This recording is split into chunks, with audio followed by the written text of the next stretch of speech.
안녕하세요, 여러분. 반갑습니다. 브라더 존입니다. 저는 이제 지난주에 여러분들에게 삼위일체 하나님에 대해서 말씀을 드렸습니다. 삼위일체 하나님이요, 모든 것의 근원, 특별히 성경하는 모든 이야기의 근원이라고 말씀을 드렸는데요. 저희 이렇게 말씀을 드리고 나니까 또 어떤 분이 이렇게 말씀을 하셨어요. 목사님, 삼위일체가 중요한 건 알겠는데 꼭 굳이 그렇게 또 알아야 하나요? 라고 말씀하는 분이 계셨는데요. 저는 대학교에서 건축을 전공했는데요. 벌써 30년도 넘었지만 교수님께서 하신 말씀이 생각이 납니다. 그때 그 교수님께서 하신 말씀이 건축에서 가장 중요한 것이 뭔지 아느냐? 그것은 바로 안정성이다. 그리고 그 안정성은 건물의 기초와 기둥에서 결정이 난다. 그러니까 건물이 아무리 멋있고 화려하게 예쁘게 잘 지어도 건물이 안정성이 보장되지 않으면 그 건물은 언제 무너질지 모르는 시한폭탄과 같다는 것이죠. 사실 우리가 우리 한국의 역사를 봐도 근대에 있어서 사실 우리가 부실 공사로 인해서 무너진 건물들이 참 많았습니다. 아픔이 참 많았죠. 그때마다 우리는 계속해서 왜 우리가 이렇게 부실 공사를 했는가 돌아보게 됩니다. 사도 바울이 이런 이야기를 했는데요. 고린도전서 3장 10절 말씀에 나는 하나님께서 나에게 주신 은혜를 따라 지혜로운 건축가와 같이 기초를 놓았습니다. 그런데 다른 사람이 그 위에다 집을 짓습니다. 그러나 어떻게 집을 지을지 각각 신중히 생각해야 합니다. 사도 바울이 말하기를 나는 하나님이 주신 은혜에 따라 지혜로운 건축가와 같이 기초를 놓았다. 이 말은 뭐냐면 이 교회라는 이 공동체 그리고 개인의 신앙, 그 신앙의 기초가 정말 중요한데요. 기초를 놓을 때 건축가처럼 기초를 놓았던 겁니다. 여러분, 건축가들은 그냥 기초를 세우거나 건물을 세우지 않습니다. 반드시 그 용도에 따라서 설계도를 그리고 그 설계도에 따라서 하나하나 맞춰 나가는데 제일 먼저 중요한 작업들이 바로 기초와 기둥을 세우는 작업들이죠. 기초와 기둥이 튼튼해야 건물이 무너지지 않습니다. 만약에 기초와 기둥이 삐뚤어진다면 사실 건물도 삐뚤어지게 돼 있죠. 이것처럼 사실은 보이지 않는 기초와 보이지 않는 기둥이 사실은 건물 전체의 모든 안정성을 확보하고 건물이 바로 세워지도록 하는 역할을 하게 됩니다. 우리 신앙생활도 마찬가지인데요. 우리 신앙생활도 사실은 보이지 않는 기초가 있고 보이지 않는 기둥이 있습니다. 그것은 바로 하나님에 대한 바른 지식이죠. 그 하나님에 대한 바른 지식 중에서도 가장 기초가 되는 것은 바로 삼위일체 하나님입니다. 삼일체 하나님이 모든 기초 중에 기초가 되어지고 반드시 우리의 이 믿음의 집은 믿음의 공동체는 이 삼일체 하나님이라는 그 지식 위에 우리가 세워져야만 합니다. 그래야 우리 집이 무너지지 않고 튼튼히 세워지게 되죠. 만약에 우리가 이렇게 세우지 않으면 그 세워진 집은요, 사실은 조금 표현이 그렇지만 영적으로 부실공사한 집과 같습니다. 그래서 항상 부족함이 있고 흔들리고 그다음에 왔다 갔다 하는 거죠. 그리고 삐뚤어져서 사실 보기도 좋지 않습니다. 우리 신앙생활이 이와 같기 때문에 사실 우리는 정말 이 삼위일체 하나님이라는 그분을 아는 지식 위에 우리 믿음의 집을 세운 것이 다시 한번 너무 중요하다고 제가 여러분에게 말씀을 드리고 싶습니다.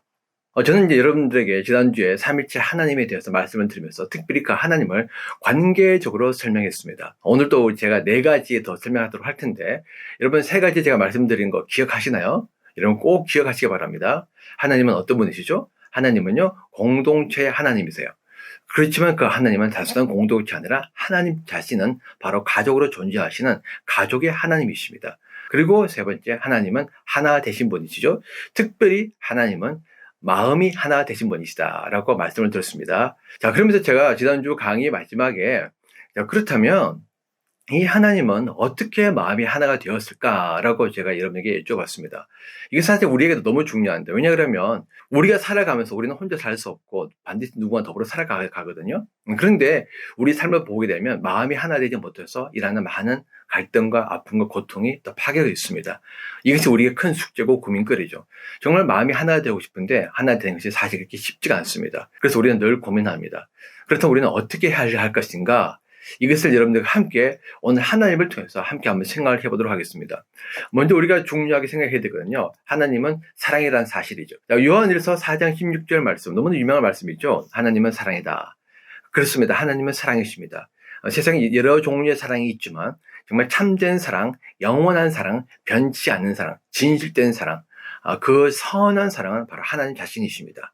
하나님은 사랑으로 충만하시죠. 사랑은 거룩과 더불어서 하나님의 가장 대표적인 속성 중에 하나입니다. 사랑으로 충만하신 하나님은요, 끊임없이 사랑을 하십니다. 하나님이 본성이 사랑이기 때문에 하나님은 사랑하는 걸 멈출 수가 없어요. 마치 태양이 빛과 열을 방출하면서 멈출 수 없죠. 왜냐하면 태양 안에는 수소가 가득하거든요. 그래서 태양은 끊임없이 수소 핵융합 반응을 일으키기 때문에 지금도 우리가 셀 수도 없을 만큼 엄청난 숫자의 그런 수소 폭탄을 태양의 수소 막 터뜨리고 있는 거예요. 그러니까 거기서 계속 에너지가 나오고 빛이 나오고 이렇게 되는 겁니다. 그것처럼 하나님도 존재 자체가 사랑이시기 때문에 하나님은 사랑을 멈추는 것을 그만둘 수가 없어요. 계속 사랑을 하게 됩니다. 그런데 특별히 하나님은 누구를 사랑하시느냐? 하나님은 삼위일체 하나님 세 분을 서로 사랑하신다는 거죠. 우리가 성경을 읽게 되면 요한복음 17장 24절에 예수님께서 이렇게 말씀하셨습니다. 창세전부터 아버지께서 나를 사랑하셔서, 여러분, 창세전부터 아버지께서 나를 사랑하셔서, 예수님께서 말씀하기를 하나님께서 예수님을 창세전부터 사랑하셨다는 겁니다. 이 말은 뭐냐면 하나님이 존재하던 그 순간부터, 하나님은 공동체로 존재하셨고요. 하나님은 가족으로 존재하셨고, 하나님은 마음이 하나 되심으로 존재하셨는데, 더불어서 그때부터 삼위의 하나님은 서로를 깊이 사랑했다는 것이죠. 근데 그 사랑이 변함없는 사랑입니다. 끊임없는 사랑입니다. 한결같은 사랑이에요. 그래서 우리가 마태복음 3장 16절, 17절 보게 되면 예수님께서 요단강에서 세례 요한에게 세례를 받으실 때 하늘에서 이런 이야기가 들립니다. 이는 내가 사랑하는 아들이다. 내가 그를 좋아한다. 예수님께서 이제 공생의 사역을 시작하기 직전에 세례 요한에게 세례를 받으셨는데 하늘에서 문이 열리면서 하나님께서 예수님을 향해서 말씀하시죠. 내가 나의 아들 예수를 사랑한다. 내가 창세 전에도 이 예수를 사랑했지만은 나는 지금도 이 예수를 사랑해. 그리고 앞으로 계속 사랑할 거야. 우리가 마태복음 17장 5절 보게 되면 변화상상에서도 하나님께서 예수님은 똑같은 말씀하십니다. 십자가 달려 돌아가시 바로 직전이 이었는데요. 그때도 예수님께서 산에 올라가셔서 기도하실 때 하나님께서 예수님께 나타나서 말씀하시죠. 이는 내가 사랑하는 아들이다 라고 말씀하십니다. 그러니까 하나님의 사랑이 창세 이전부터 공생의 사역이 시작할 때 십자가 달리실 때까지 계속 흘러가는 거죠. 그건 앞으로도 계속 영원토록 주어질 것입니다. 자, 그렇다면 예수님은 어떻게 하시죠? 요한복음 14장 31절 말씀 보게 되면 이렇게 말씀하십니다. 내가 아버지를 사랑하는 것과, 하나님도 창세 이전부터 예수님을 지극히 사랑하셨지만은 예수님도 하나님을 지극히 사랑하셨습니다. 아버지가 아들을 지극히 사랑하고 그리고 그 사랑을 받는 예수님도 아버지를 사랑하셨죠. 여러분, 예수님은요 본질이 사랑이세요. 그러니까 본인 안에는 사랑으로 가득하십니다. 그런데 사랑이신 하나님께서 예수님에게 또 사랑을 부어줬으니까, 안 그래도 사랑으로 충만하신 예수님께서 사랑을 또 받았으니, 그것도 영원하고 무한한 사랑을 받았으니 얼마나 사랑이 충만해졌겠습니까? 그러니까 그 충만한 사랑으로 예수님의 또 하나님을 너무 사랑하는 거죠. 너무 고마워하고 기뻐하고 감사하고 즐거워하는 거죠. 자, 이렇게 두 분이 더 깊이 사랑하셨다는 것이죠. 왜? 두 분이 사랑이시기 때문에. 그렇다면 성령님은 어떻게 될까요? 성령님은 사랑하지 않으셨을까요? 그렇지는 않습니다. 우리가 갈라디아서 5장 22절, 23절 읽으면 유명한 성령님의 9가지 열매가 나오죠. 그 열매가 쭉 나오는데 그 열매는요, 사실 성령님의 속성과 성품이에요. 그러니까 성령님이 우리 안에 임하시면 그게 성령님의 속성과 성품이기 때문에 성령님의 속성과 성품은요, 성령님이 우리 안에 계시면 자연스럽게 드러나고 나타나게 되어 있습니다. 그런데 그 중에 첫 번째가 무엇이냐? 바로 사랑이라는 겁니다. 그러니까 많은 속성과 성품도 있지만은, 그러나 그 중에 제일 중요한 것은 무엇이다? 첫째는 무엇이다? 사랑이다. 성령님께 사랑하는 것 무엇보다 중요한 속성과 성품입니다. 여러분, 우리가 고린도서 12장을 보게 되면 바울이 12장에 여러 가지 은사를 많이 설명합니다. 우리가 좋아하는 은사, 예언, 축사, 방언, 쭉 막 나오고 영불면 막 많이 나오죠. 자, 그런데 그 많은 은사들 중에서 마지막에 바울이 이렇게 얘기합니다. 가장 좋은 은사를 여러분들에게 보여주겠다, 알려주겠다. 가장 큰 것이 무엇인지 알려주겠다. 그러면서 13장 한 장 전체를 사랑으로 결론을 짓죠. 그리고 난 다음에 마지막으로 하는 이야기가 믿음과 소망과 사랑 중에 그 중에 제일은 사랑이라. 성령님께서도 우리에게 주는 은사가 있지만은 성령 무엇보다 우리에게 사랑을 주기를 원하신다는 것입니다. 왜? 우리가 사랑하는 삶을 살기를 원하기 때문에. 이 말은 뭐냐? 성령님께도 사랑이 가장 중요한 속성이고 본질이고 사랑하는 분이라는 것을 우리가 알려주고 있죠. 자, 그렇다면 하나님도 예수님을 사랑하고요. 예수님도 하나님을 사랑하고 성령님도 사랑으로 충만하신 분이고, 당연히 그러니까 하나님과 예수님을 사랑할 수밖에 없죠. 다시 말하면 하나님은 예수님과 성령님을 사랑하시고 예수님은 하나님과 성령님을 사랑하시고 성령님은 하나님과 예수님을 사랑하는 그런 사랑의 사귐이 계속되고 있다는 것입니다. 이것이 바로 사랑으로 충만하신 세 분의 특징이세요. 자, 이것이 계속해서 흘러와서 이때 5번째 특징으로 넘어갑니다. 그것은 무엇이냐면 바로 삼위일체 하나님은 사귐의 하나님이시다. 사랑의 사귐을 가지시는 분이시다. 이것이 삼위일체 하나님의 5번째 특징입니다. 여러분, 우리가 사랑이 무엇냐고 물으면 참 이렇게 대답하기 쉽지 않죠. 그렇지만 그럼에도 불구하고 여러분, 사랑이 무엇인지 대부분 우리가 감각적으로, 우리가 경험적으로 알고 있습니다. 우리가 누군가를 사랑하게 되면요, 우리는 누군가를 가까이 하고 싶습니다. 궁금하죠. 이야기를 걸고 싶습니다. 알고 싶습니다. 그리고 함께 시간을 보내고 싶습니다. 이것이 바로 사랑의 특징입니다. 하나님도 예수님도 성령님도 사랑하기 때문에 서로 가까이 하는 거죠. 그리고 이야기를 나눕니다. 그리고 계속 함께 시간을 보냅니다. 자, 그런데 우리가 함께 시간을 보내면 어떻게 되죠? 우리는 서로를 더 많이 알게 되고 이해하게 되고 가슴에 품게 되죠. 우리가 어떤 사람을 처음 만났을 때, 그 사람에 대해서 좋은 소식을, 안 좋은 소식을 들을 수 있겠지만, 어쨌든 우리가 만났을 때, 처음에는 우리가 잘 모르니까 좀 어색하기도 하고, 우리 경계심을 갖죠. 신뢰할 수 없으니까 마음의 문을 안 엽니다. 그렇지만 함께 이야기를 나누고, 밥을 먹고, 일을 하고, 또 시간을 한참 보내다 보면 서로를 알게 되는 거죠. 그것도 그 서로에 대해서, 과거와 현재에 대해서 우리가 다 알게 되면, 우리 서로를 더 많이 이해하게 됩니다. 저 사람이 저런 특징을 가졌구나. 저렇게 말을 하고 저렇게 생각하고 저런 감정을 가지는 것은 어떤 이유가 있었구나. 옛날에는 이해가 안 됐는데 그 상대방을 알게 되면서 이해하게 되면서 상대방을 오래오래 마음속에 더 품게 되는 것이죠. 배척하는 것이 아니라 마음에 더 품게 됩니다. 더 품게 되면요, 우리 안에는 어떻게 되냐면 상대가 우리 안에 살게 되는 것입니다. 분명히 내 몸인데 내 몸 안에 누가 사느냐? 내가 좋아하고 사랑하는 그 상대가 내 안에 살게 되는 것입니다. 여러분, 우리가 누군가를 좋아하게 되면 우리는 정말 안 지나도 사나 당신 생각, 현철 씨의 노래처럼 우리는 계속해서 정말 안 지나도 사나 우리는 그 상대방을 생각하게 됩니다. 밥을 먹었을까? 일은 잘하고 있을까? 잠은 잘 잤을까? 몸은 아프지 않을까? 요즘 어떻게 지내고 있나? 궁금하죠. 우리의 마음속에 서로를 향한 사랑이 가득합니다. 사랑이 가득할수록 서로에 대한 생각으로 우리는 더 가득해지게 되는 것이죠. 이것이 바로 사랑의 특징입니다. 그러면서 어떻게 되냐? 서로가 서로 안에 존재, 가득 임재하게 되는 것이죠. 여러분, 우리가 요한복음 17장 21절과 22절을 보게 되면 예수님께서 놀라 말씀하셨는데요. 아버지께서 내 안에 계시고 내가 아버지 안에 있다는 것을, 자, 그러면서 22절 마지막에 우리가 하나인 것과 같이 라고 말씀을 하셨습니다. 자, 예수님 말씀 보십시오. 아버지께서 내 안에 계시고 내가 아버지 안에 있는 것 같이. 아버지가 누구죠? 하나님이시죠. 자, 하나님 안에 누가 계시다는 것입니까? 예수님이 가득하고 예수님 안에 누가 가득해요? 하나님을 가득하다는 거예요. 우리는 신학적으로 이것을 본체가 하나다. 세 분, 삼위의 서로 구별되는 독립적인 인격체에 계시지만 그러나 세 분이 한 본체로 계신다. 그렇죠? 세 분이 독립되지만 한 본체로 계신다. 자, 그래서 우리는 삼위일체라고 하는데 그 신학적인 개념이고 여기서 말하는 이 개념은 또 어떤 개념이 있느냐? 바로 관계적인 사랑의 사귐으로 인한 하나됨을 의미하는 겁니다. 다시 말하면 하나님 안에는 예수님을 향한 사랑으로 가득한 거예요. 그러니까 하나님 안에 누가 살고 있는 거죠? 예수님으로 살고 있는 거예요. 예수님에 대한 생각으로 살고 있는 겁니다. 예수님에 대한 열정으로 살고 있는 거죠. 예수님에 대한 궁금함으로 살고 있는 겁니다. 예수님도 마찬가지입니다. 예수님도 하나님 너무 사랑하기 때문에 예수님의 마음 안에는 하나님으로 가득한 겁니다. 안 지나서나 계속 하나님 생각만 하는 거죠. 그러니까 하나님 안에는 예수님이 살고 있고 예수님 안에는 하나님이 살고 있는 겁니다. 자, 그렇게 되면 이제 너와 내가 구분이 있어져요, 없어져요? 이제 구분이 없어져요. 내 몸이지만 내 몸이 아니라 내 몸 안에 누가 살고 있어요? 바로 내가 사랑하는 상대가 내 안에 살고 있으면서 그 상대가 나를 다스리게 되고 그 상대가 나를 움직이게 됩니다. 더불어서 그 상대의 생각을 내가 갖게 되는 것이죠. 이것이 바로 마음의 하나됨입니다.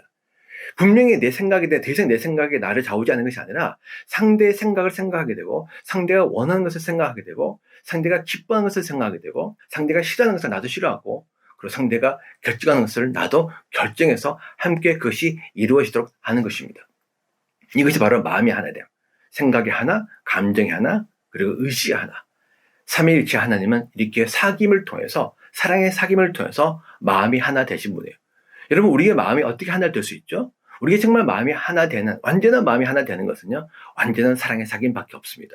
그것만이 진짜 우리의 마음을 전혀 분열이 없이, 다툼과 갈등이 없이, 정말 우리가 완전히 하나가 되게 하는 것이죠. 그렇게 되면 어떻게 되느냐? 나는 없어지고, 내 안에 사랑하는 상대가 살게 되고 그 상대의 생각과 감정, 의지가 나를 다스리면서 우리의 생각과 감정, 의지가 서로와 다 하나가 되는 것입니다. 그러면 두 사람이 아니라 바로 한 사람처럼 되는 거죠. 왜? 두 사람이든 세 사람이든 똑같은 생각을 하고 똑같은 감정을 느끼고 똑같은 의지를 갖고 있기 때문에. 예. 이것이 바로 사랑의 사귐으로 인해서 하나가 되신 하나님이라는 것입니다. 자, 그래서 그렇게 사랑의 사귐으로 하나가 되었을 때 어떻게 되는 거죠? 이제는 내가 내 생각으로 사는 것이 이제는 다 사라지고 내 안에 누가 사는 거죠? 사랑하는 아버지가 사는 것입니다. 그러니까 아버지 생각에 나를 다스리게 되고 아버지의 감정을 느끼게 되면서 아버지가 원하는 걸 하게 되는 거죠. 요한복음 14장 31절 말씀에 내가 아버지를 사랑한다는 것과 아버지께서 내게 분부하신 그대로 내가 행한다는 것을 세상에 알리는 것이다. 예수님이 이렇게 말씀하셨어요. 내가 아버지를 사랑한다는 것과 아버지께서 내게 분부하신 것을 내가 행한다.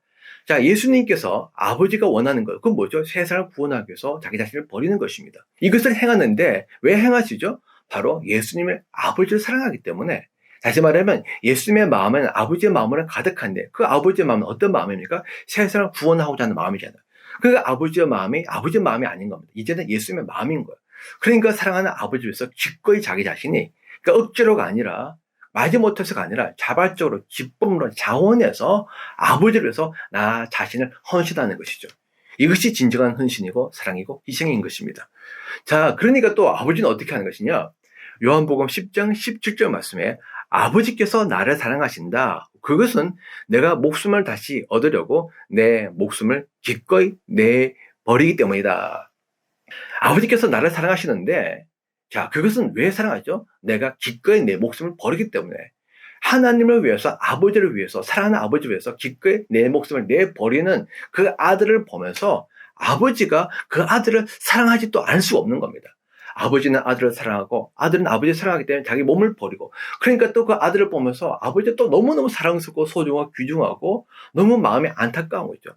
이렇게 하나님과 예수님과 성령님은 서로가 깊이 사랑하고 사랑하기 때문에 마음이 하나가 되고 마음이 하나가 되어졌기 때문에 서로를 위해서 기꺼이 자기 자신을 희생하고 헌신하고 서로를 높이는, 서로의 뜻이 이루어지도록 자기 자신을 내어드리는 그런 관계를 맺게 된다는 것입니다.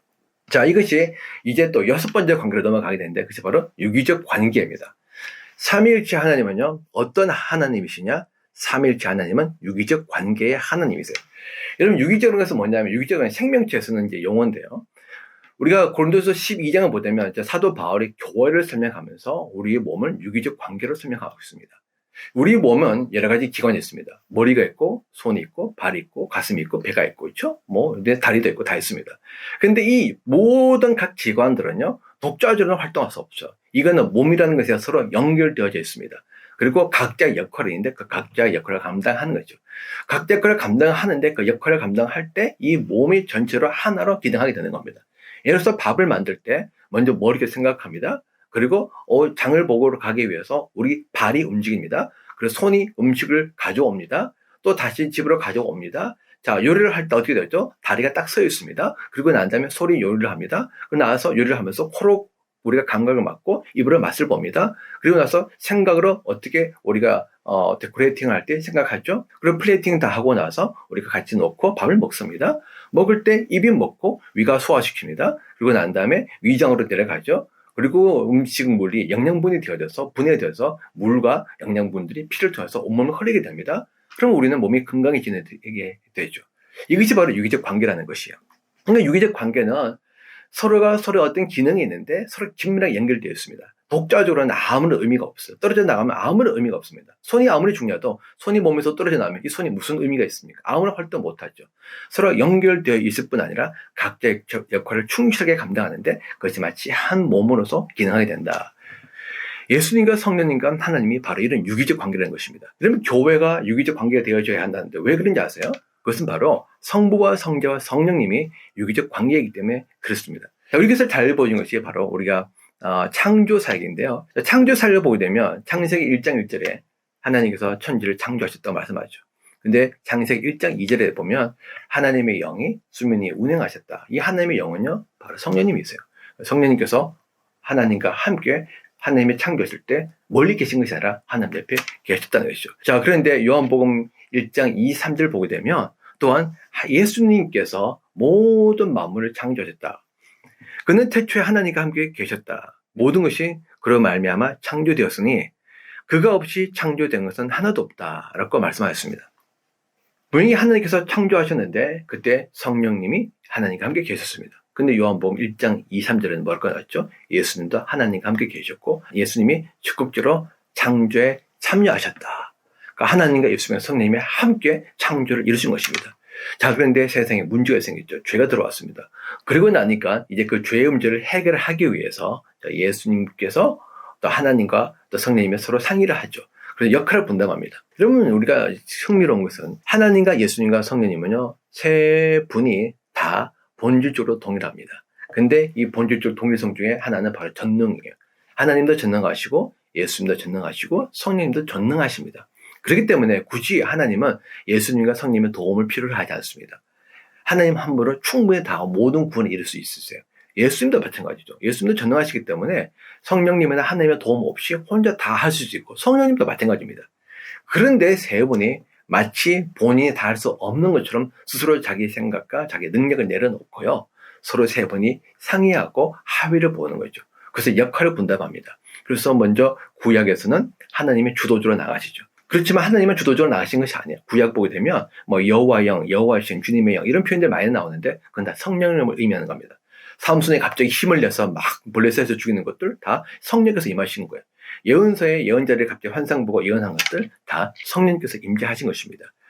하나님이 주도적으로 사역하시지만 그럼에도 불구하고 성령께서 하나님의 사역을 도와주신다는 거죠. 이 신약도 마찬가지입니다. 신약도 예수님께서 사역하실 때요. 우리 마태복음 3장에 요단강에서 세례 받으실 때 어떻게 되죠? 성령께서 예수님께 내려오시는 겁니다. 그리고 예수님을 도와주는 거죠. 인간의 몸을 입으신 예수님께서 사역을 감당할 수 있도록 능력이 필요하니까 성령께서 오셔서 예수님의 사역을 도와주십니다. 그래서 예수님은 성령의 능력으로 모든 사역들을 감당하게 되는 것이죠. 기적대 행한 거 다 성령의 능력으로 행하신 겁니다. 자, 그러면 성령님은 어떻습니까? 성령님도 우리 안에 오셔서 이제 오순절 이후에 우리 안에 오셔서 우리를 도와주고 계시죠. 여러분 그런데 흥미로운 거는요.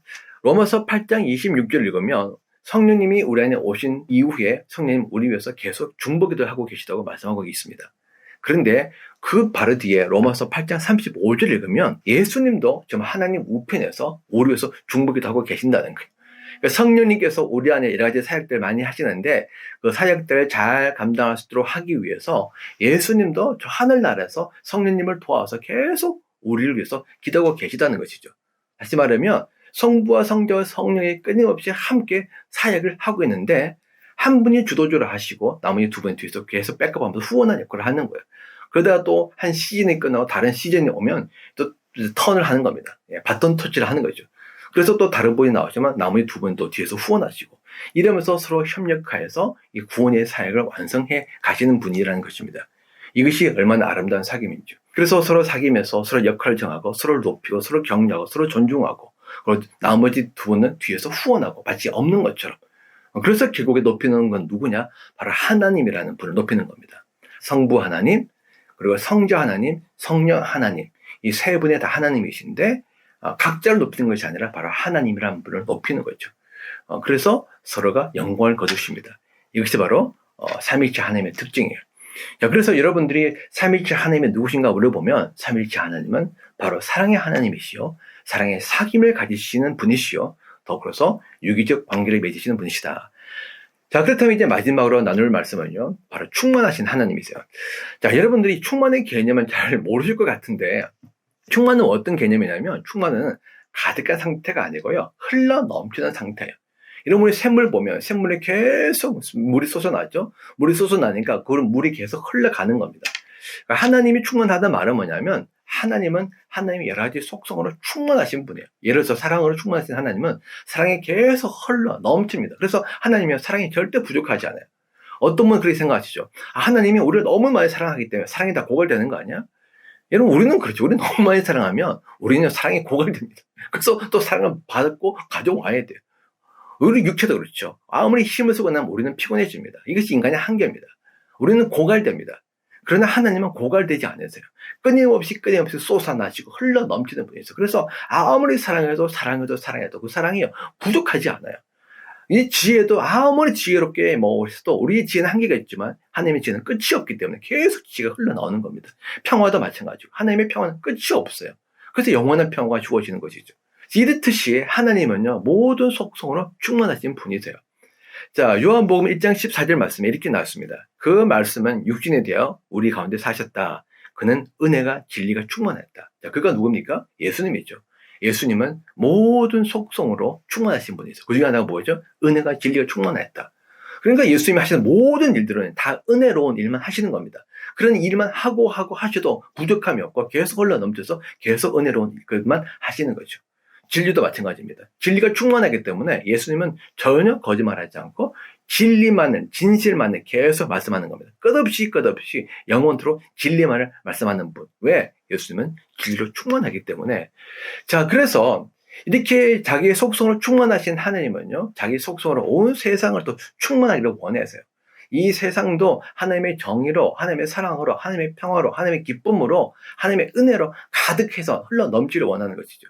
우리 물이 바다 덮음같이 여호와를 아는 것이 온 세상 가득하라. 이 노래가 무슨 노래인지 아세요? 바로 하나님의 속성이 물이 뭐죠? 바다에 물이 가득하듯이 온 세상에 하나님의 속성으로, 선하심으로, 아름다움으로, 거룩함으로, 진리로, 평화로, 그리고 하나님의 은혜로 가득해지는 그날이 오기를 원한다는 겁니다. 자, 이사야 33장 5절 말씀에 주님은 참으로 위대하시다. 저 높은 곳에 계시면서도 시온을 공평과 의로 충만하게 하실 것이다. 이사야 66장 12절 말씀에 주님께서 이렇게 말씀하신다. 내가 예루살렘의 평화가 강물처럼 넘치게 하며 문나라의 북이 영화가 시냇물처럼 넘쳐서 흘러오게 하겠다. 자, 뭐라고 하나님께서 말씀하시죠? 내가 저 높은 곳에 있지만은 그럼에도 불구하고 이 시온, 이스라엘을 사랑하여서 이스라엘의 공평과 의가 충만하게 흘러넘치게 하겠다. 공정하고 정의로운, 그리고 하나님의 그 의가 그 땅 가운데 흘러넘치도록 하겠다. 예루살렘의 평화가 강물처럼 흘러넘쳐서 강물처럼 흘러가는데 넘치는 상태이기 때문에 끊임없이 계속 준다는 것이죠. 이 평화가 영원토록 지속된다는 것입니다. 문나라의 북이 영화가 시냇물처럼 넘쳐서 흘러오겠다. 그 영광스러운, 그 부유한, 그 풍요로움, 그 아름다움, 찬란함, 이것들이 흘러넘치도록 부족함이 없게 그냥 계속 주어진다는 것이죠. 이것이 바로 하나님의 특징이십니다. 하나님은 자신만 충만한 것이 아니라 하나님이 창조하신 이 세상도 하나님의 속성으로 충만해지기를 원하시는 것이죠.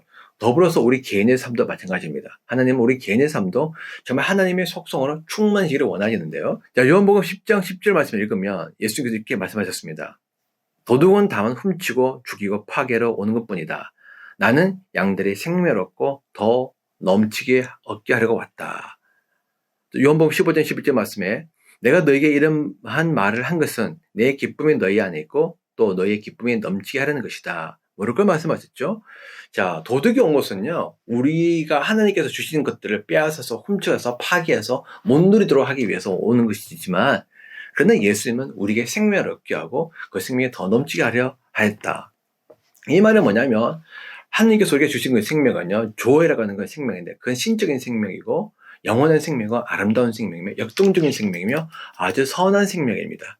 하나님을 사랑하고 이웃을 사랑하고 이것을 열정적으로 섬기는 그런 생명이죠. 그런 생명을 충만케 하는 삶, 그러니까 끊임없이 주님을 사랑하고 이웃을 사랑하는 그 아름답고 그 힘찬 삶, 그런 선한 삶, 의로운 삶, 거룩한 삶, 그런 삶을 열심히 살고 기쁘게 살고 적극적으로 살고 활기차게 살고 그래서 아름다운 열매를 많이 맺는 삶을 살게 하기 위해서 오셨다는 것입니다. 그리고 또 우리의 마음에 기쁨이 넘치게 잠시 기쁨이 있는 것이 아니라 계속해서 기쁨이 넘쳐나는 기쁨이 흘러가는 그런 삶을 살게 하기 위해서 오셨다는 것이죠. 이것이 바로 예수님이고 하나님이십니다. 하나님은 이 세상도 우리도 정말 하나님의 속성을 충만하기를 원하시는 것이죠. 자, 그런데 이것이 어떻게 되는 것이죠? 하나님과 예수님과 성령님을 만나서 더 충만하게 되는 것입니다.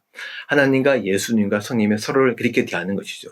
서로가 서로를 사랑으로 대하시고요. 겸손으로 대하시고 지혜로 대하시고 은혜로 대하시고 충성으로 대하시고 선함으로 대하시고 사랑과 사랑에 만나서 더 사랑스러워지고 은혜가 은혜를 만나서 더 은혜로워지고 지혜가 지혜를 만나서 더 지혜로워지고 평화가 평화를 만나서 더 평화로워지는 것입니다.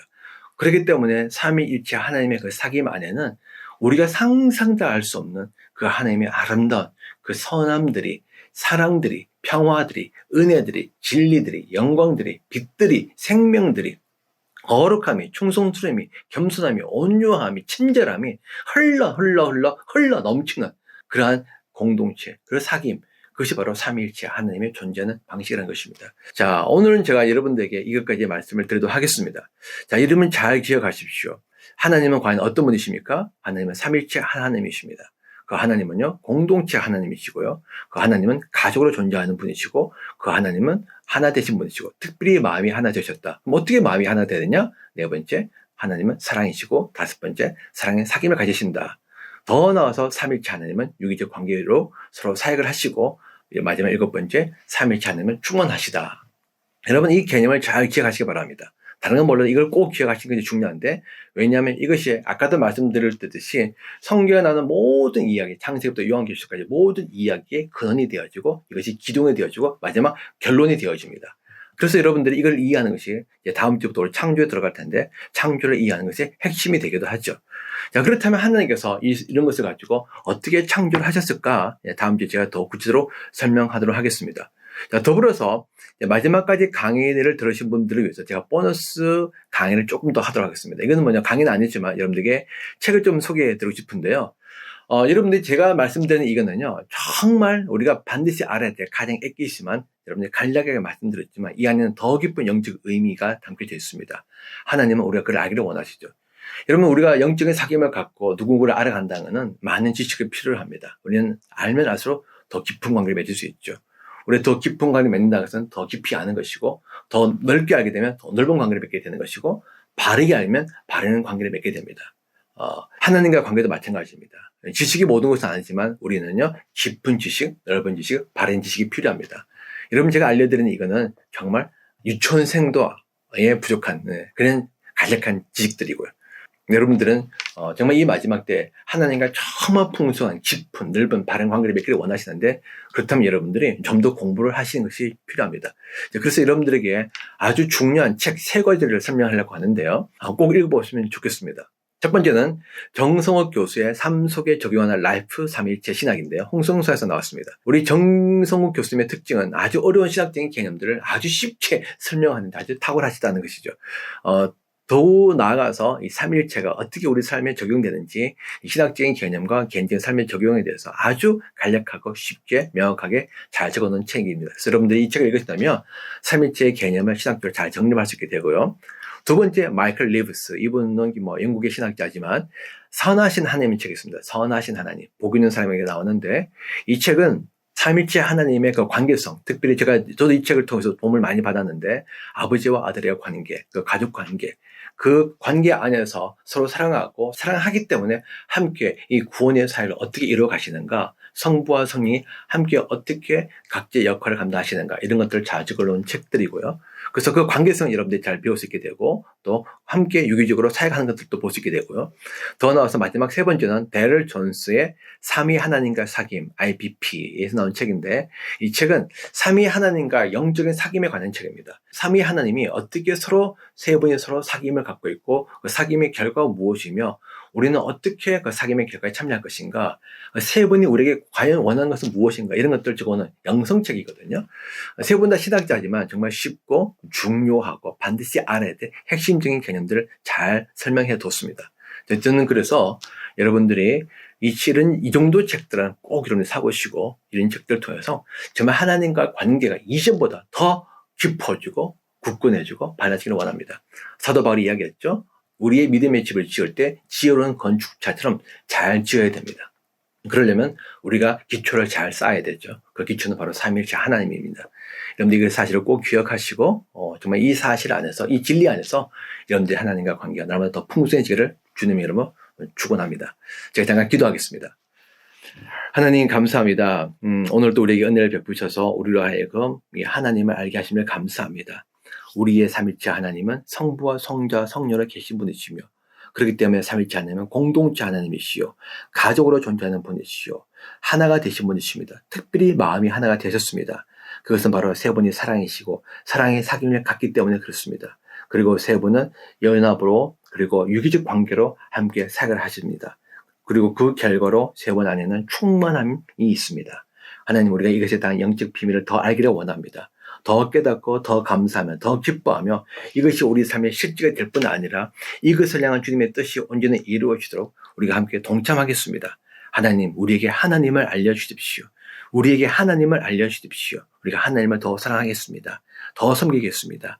더 가까워지기를 원합니다. 예수 이름으로 감사하며 기도합니다. 아멘.